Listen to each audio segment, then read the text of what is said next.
profesor Stephen Rose es el director del Centro de Investigaciones sobre el Cerebro y la Conducta de la Open University de Londres.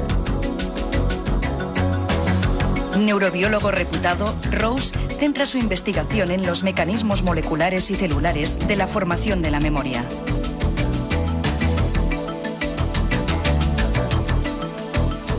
Vamos a hacer juntos un experimento. Imagínense que estoy con ustedes, en el salón de estar, y que me paso un día entero, porque he venido cargado con, maletas de fotografías de gente, de cualquier tipo de gente. Y se las voy pasando una a una, desde las 9 de la mañana hasta las 9 de la noche. Y al día siguiente le voy a pedir cuántas de estas fotografías que vimos el día anterior creen ustedes que serían capaz de recordar si vieran de nuevo la fotografía o se encontraran al señor o la señora por la calle. ¿Cuántos creen que recordarían? Piensen un poco. ¿5? ¿10? ¿20? ¿40? Les digo la cifra. Recordarían 10.000. 10.000 fotografías se habrían quedado impresas en su cerebro. Steven, ¿realmente llegamos a olvidar algo? Bueno, en muchos aspectos es increíble, pero es un experimento muy famoso que realmente se hizo. El mismo experimento se hace aburrido antes de que los que lo hacen se aburran, pero parece ser que el número de caras reconocidas es casi ilimitado. Sin embargo, hay una gran diferencia entre reconocer una fotografía que se ha visto antes y recordar lo que hay en la foto.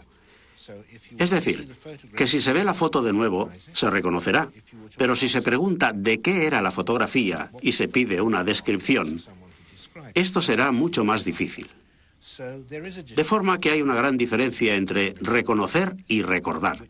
Y este es uno de los matices que hay en el campo de la memoria, que es muy complejo. Veamos, demos un vistazo a tu artilugio favorito, Aquí tengo una reproducción del cerebro. Sí, un cerebro humano muy bonito.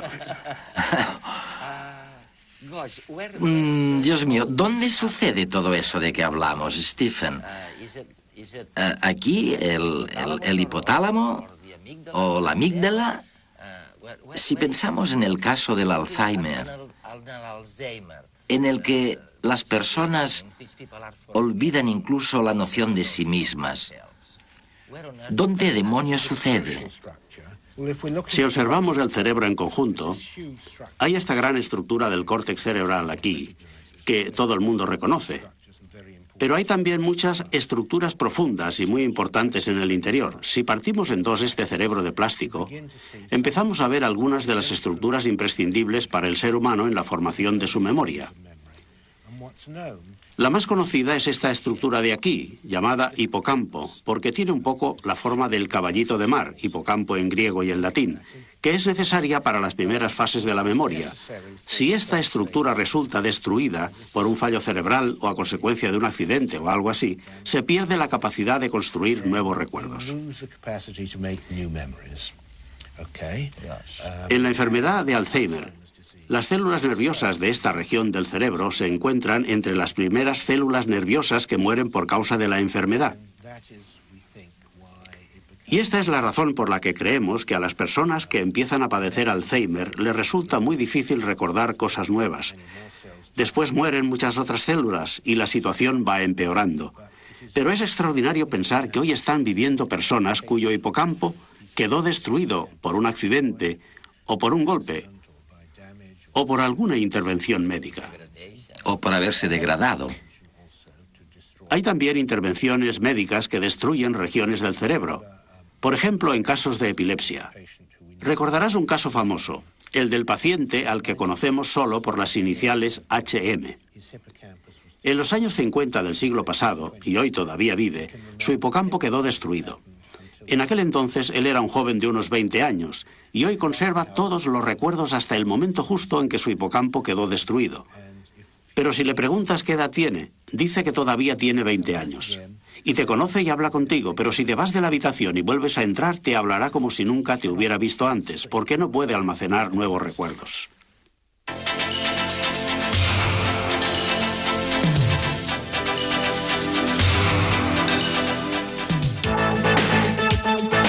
El señor X dejó de reconocer los objetos. Primero fueron las caras. Veía una nariz, luego 2 ojos, una boca, dientes, pero no relacionaba todas estas cosas entre sí. No reconocía a quién tenía delante, a no ser que éste hablase. Entonces sabía perfectamente con quién estaba.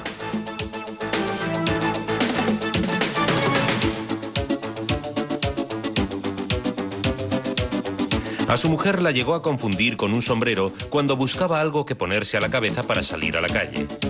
Sabía que necesitaba algo, pero no podía imaginar su forma. Así que cogió lo primero que encontró, a su señora.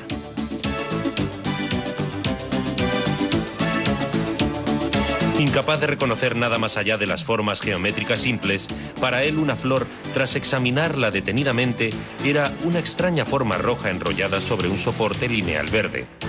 Sin embargo, con solo olerla, podía identificar de qué especie se trataba.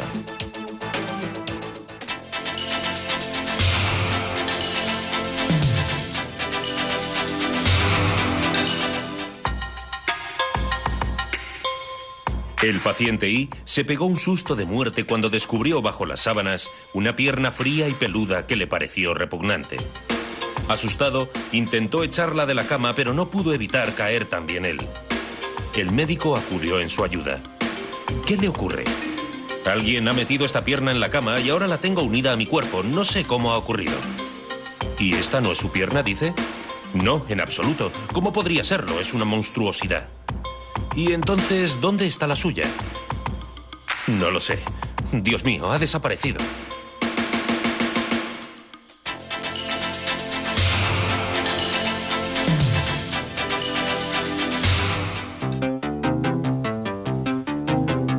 La señora M perdió la conciencia del lado izquierdo de su cuerpo. Para ella era como si no existiera. Ni siquiera puede girarse a la izquierda. Para poder visualizar algo de ese lado, da la vuelta completa por la derecha.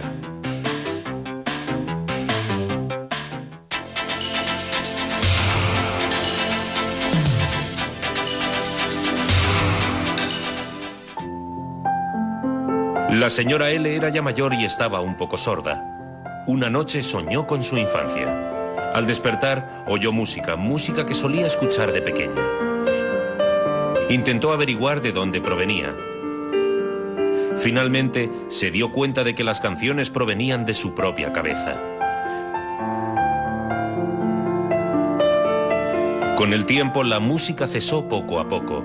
Y la señora L sintió un poco de pena porque después casi ni podía recordar las melodías de aquellas canciones de su niñez que tan intensamente habían vuelto a su memoria durante un tiempo.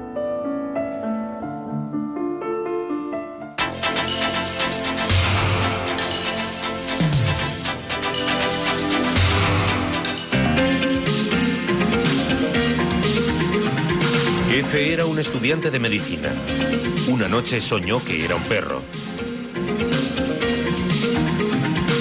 Al despertar sintió que el mundo había cambiado.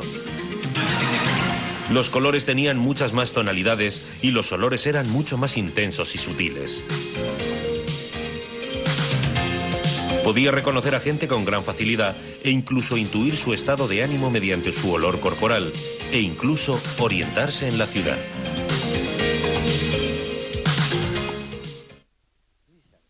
Escucha, he leído tu último libro, La fábrica de la memoria, y lo he terminado. Espero que te haya gustado. Sí, lo he acabado. Y te diré por qué. Porque estaba sorprendido, y esto quizás sorprenda a nuestra audiencia, de algo que quizás a ti no te sorprende nada. Dices que cuando un animal, normalmente, ya sé que tú trabajas con unos pollitos monísimos, ¿no? Con pollitos de un día. Tienen un día. Un día solo. Oye, esperemos que hayan servido para una causa de la que podamos un día beneficiarnos. Dices que cuando un animal está en un proceso de aprendizaje, un proceso en el que se le enseña algo que le va a ayudar a conocer su entorno, donde va a vivir, que le va a ayudar a sobrevivir, algo cambia, dices. Algo cambia en las neuronas del cerebro o en las sinapsis, en las conexiones. Es decir, que se ha producido un cambio físico, enseñando. Dices que si se les enseña algo, también sucede algo en la estructura del cerebro. Desde luego. Pero creo que lo mejor es que empiece explicando lo que hago con los pollitos que tienen un día. Los pollitos tienen que aprender muy rápidamente lo que sucede en el entorno, porque como ya sabes, son muy precoces. Desde que salen del cascarón tienen que encontrar el alimento por ellos mismos. No se quedan con el pico abierto esperando que llegue la madre y les traiga la comida. Tienen que explorar el entorno y lo hacen a base de picotazos. De manera que les enseñamos a los pollitos una pequeña bolita brillante y espontáneamente, en 10 o 20 segundos, le están dando picotazos. Si se hace que la bolita sea amarga, es decir, que tenga un sabor desagradable, la picotean una vez, mueven la cabeza y no vuelven a picotear a una bolita como esa nunca más. De forma que han aprendido que esa bolita tiene un sabor desagradable. Esta es una estrategia de supervivencia. Es una tarea de aprendizaje muy potente. Es decir, que el comportamiento cambia a partir de esta experiencia única. Pero también algo tiene que cambiar en el cerebro para que el comportamiento cambie. Y todo esto guarda relación con un mecanismo al que tú llamas las moléculas adhesivas. Unas moléculas que se pegan a un sitio. Y hago esta pregunta porque es importante para el problema del Alzheimer, para la idea de que se puede hacer algo para combatir la decadencia de la memoria. Déjame explicar lo que hemos descubierto. En colaboración con colegas de otros laboratorios, observando a los animales cuando aprenden a llevar a cabo una tarea nueva. Y suponemos que los seres humanos actúan igual. Se activa un conjunto concreto de neuronas, de células nerviosas, y si la experiencia resulta ser importante para el animal y por consiguiente necesita ser registrada y aprendida, se producen cambios en los niveles hormonales y cambios en los neurotransmisores. Se dan procesos químicos en cascada que se producen en la sinapsis y en los que toman parte los neurotransmisores y algunos mecanismos intercelulares. Y de ahí sucede, invariablemente en todos los experimentos que se han hecho, que se sintetizan nuevas proteínas. Y estas proteínas son transportadas desde el cuerpo de la célula hasta la sinapsis. Y ahí, que es la unión entre una célula y la otra, cambian la estructura, hacen variar las conexiones. Lo que hemos hecho ha sido identificar las moléculas que son importantes para el cambio de las conexiones. Y son esas a las que yo llamo moléculas adhesivas. Stephen, hay algo que tenemos que resumir mejor en nuestra conversación. ¿Dirías o podríamos decir que la memoria biológica, antes has dicho que no solo el cerebro toma parte, sino todo el organismo en el proceso de la memoria? ¿Podríamos decir que la memoria biológica no coincide necesariamente con los hechos históricos? ¿Podríamos decir que el cerebro elucubra para sobrevivir? Sí, claro. Recordamos cosas y podemos estar muy seguros en nuestra mente de que estas cosas realmente nos pasaron. Pero si lo comprobamos con los hechos históricos, no es necesariamente cierto. Cuando antes me contabas tus primeros recuerdos de la infancia, tú has dicho muy bien, esto es lo que yo creo que recuerdo. Pero en realidad, cada vez que recuerdas eso, lo reconstruyes biológicamente, además de la descripción de la reconstrucción que haces.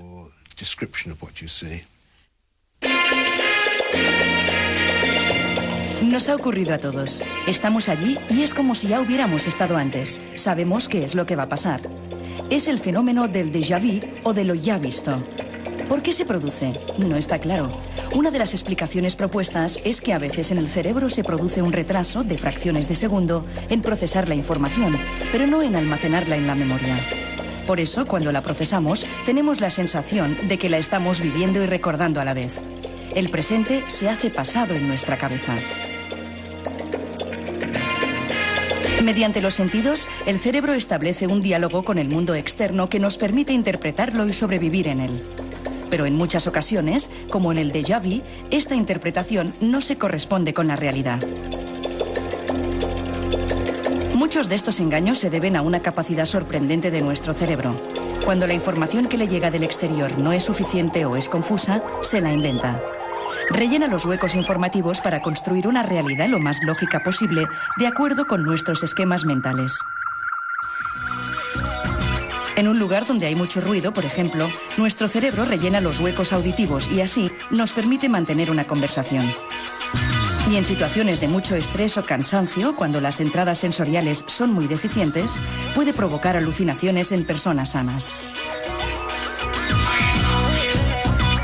Esta especie de horror vacui cerebral también abarca la memoria, porque los recuerdos son una mezcla de realidad y ficción.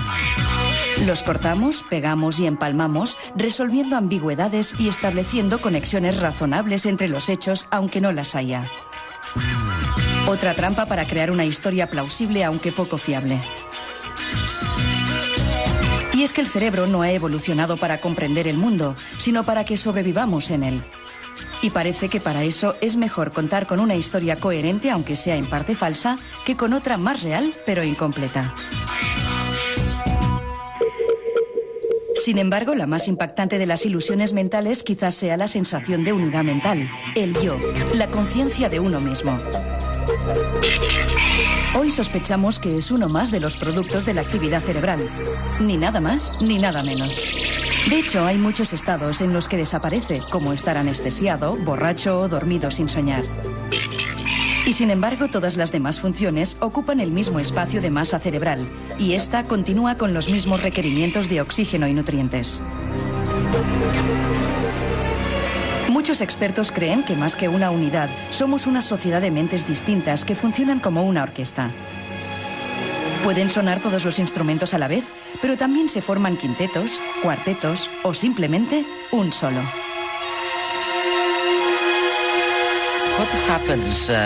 ¿Qué pasaría? Quiero decir, oye, vamos a ver, lo que tú dices es que la memoria se mantiene a pesar de los cambios estructurales que se producen en las relaciones sinápticas o entre las neuronas. Yo no me podría imaginar a mi ordenador manteniendo mis archivos intactos con un cambio continuo en la estructura interna del ordenador. Se estropearían seguro. Pero ahora estás hablando de una de las paradojas de los sistemas vivos en general. Acabamos de conocernos por primera vez para hacer esta entrevista. Si tuviéramos que volvernos a encontrar dentro de 1 o 2 semanas, o incluso un mes, espero que nos podríamos reconocer. Sin embargo, cada molécula de nuestro cuerpo durante este tiempo habrá circulado muchos cientos de miles, muchos millones, y no solo las sinapsis o las neuronas. Algunas moléculas se habrán roto y resintetizado cientos de veces en un segundo. Y sin embargo, seguimos siendo la misma persona. De forma que no es solo el cerebro el que conserva la estructura o la memoria, también lo hace todo el cuerpo. A pesar de todos los cambios estructurales, a los continuos... Tú ahora no eres la misma persona que eras cuando te has levantado esta mañana. Y sin embargo tienes la impresión de que lo eres, pero en términos de moléculas no lo eres. Es decir, creo que en biología tenemos un problema al intentar comprender cómo mantenemos una unidad estructural, una unidad que la da el proceso, la dinámica. Aunque las moléculas estén cambiando constantemente, y esta creo que es una reflexión fascinante. Es tan importante para tanta gente esto de la memoria, ¿no? Y de su pérdida. Sin contar los casos patológicos como el del Alzheimer. Creo que se debería invertir muchísimo más tiempo y dinero en buscar cómo aliviar este problema. Si es que se puede, ¿no? Sobre esto hay un par de temas que me gustaría comentar. Primero, es que el olvidar también es bueno. Hay un cuento muy famoso del escritor Jorge Luis Borges llamado Funes el Memorioso. Funes es un personaje que lo recuerda todo. Nunca se olvida de nada. Recuerda el rastro que deja al caer una gota o el dibujo de efecto marmóreo de la contraportada de un libro.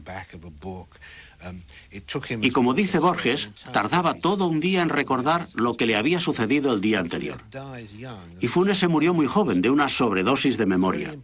Es muy importante no recordarlo todo y hay que olvidar todo lo que no tiene relevancia.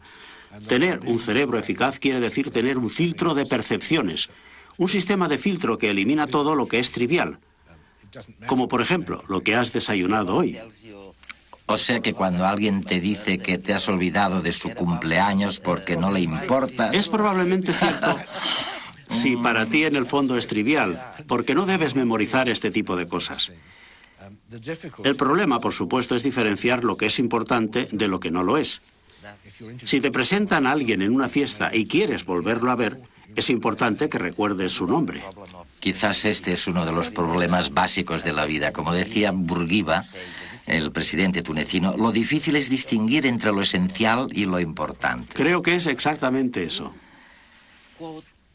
¿Puedes explicarme el ejemplo de la cucaracha a la que se le había cortado la cabeza, incluido el cerebro, claro?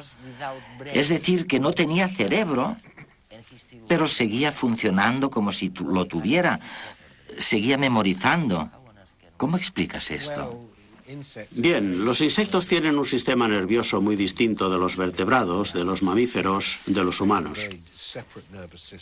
Tienen un sistema nervioso separado en el que grupos de neuronas en unas regiones en particular, por ejemplo en las patas o en el estómago, tienen un cierto grado de autonomía.